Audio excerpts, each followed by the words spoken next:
Saint Mariam Thresia சிரமேல் 1876ல நம்ம கேரள மாநிலத்தோட திருச்சூருங்கிற பகுதியில பிறந்திருக்காங்க.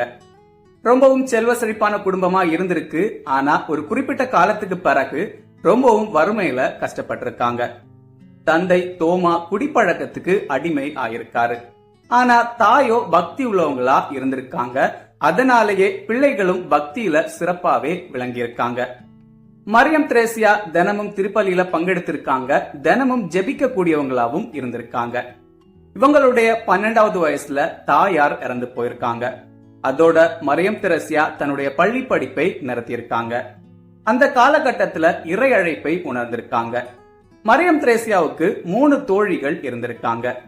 மரியம் திரேசியா இந்த 3 தோழிகளோடு சேர்ந்து திருக்குடும்ப சபை அப்படிங்கிற ஒரு கத்தோலிக்க சபை துவங்க ஆயர் அவர்கள் கிட்ட அனுமதி கேட்டு விண்ணப்பிச்சிருக்காங்க. ஆனா ஆயர் அவர்களோ இவங்களுக்கு சின்ன வயசானதால முதிர்ச்சி இருக்காது அப்படிங்கிற காரணத்தை சொல்லி இவங்கள கார்மல் அருட்கன்னியர்கள் சபையில சேர அறிவுறுத்தியிருக்காரு. ஆனா மரியம் திரேசியாவோ உறுதியா இருக்க ஒரு கட்டத்துல ஆயர் அவர்கள் சபை துவங்க அனுமதி கொடுத்திருக்காரு. திருக்குடும்ப சபை அப்படிங்கிற பேர்ல ஒரு அருட்கன்னியர் சபைய துவங்கியிருக்காங்க.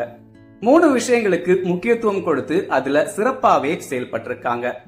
முதலாவதாக குடிப்பழக்கத்துக்கு அடிமையானவர்களை மீட்டு அவங்களுக்கு கவுன்சிலிங் கொடுத்திருக்காங்க.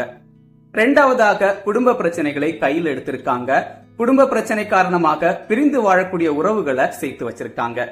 3வதாக ஆதரவற்ற நோயாளிகளை சந்தித்து அவங்களுக்கு சேவை செஞ்சிருக்காங்க. அந்த காலகட்டத்துல பெண்கள் வீட்டை விட்டு வெளியே வர பல தடங்கல்கள் இருந்திருக்கு. அந்த தடங்கல்களை எல்லாம் தாண்டி இந்த மக்களுக்கு சேவை செஞ்சிருக்காங்க மரியம் திரேசியா. இவங்களுடைய பக்தி, ஜெபம் மற்றும் ஒருத்தல் முயற்சிகளை பார்த்து மக்கள் ரொம்பவே வியப்படைஞ்சிருக்காங்க. இப்படி மக்களுக்கு சேவை செய்வதே குறிக்கோளாக கொண்டு வாழ்ந்து வந்த மரியம் திரேசியாவுக்கு ஒரு கட்டத்துல நீரிழிவு நோய் பாதிப்பு ஏற்பட்டிருக்கு. இதனால கால்ல புண் ஏற்பட்டு இறுதியா தன்னுடைய 50வது வயசுல, அதாவது 1926ல இறந்து போயிருக்காங்க Mariam Thresia. June 8 saint Mariam Thresia Chiramel feast டே.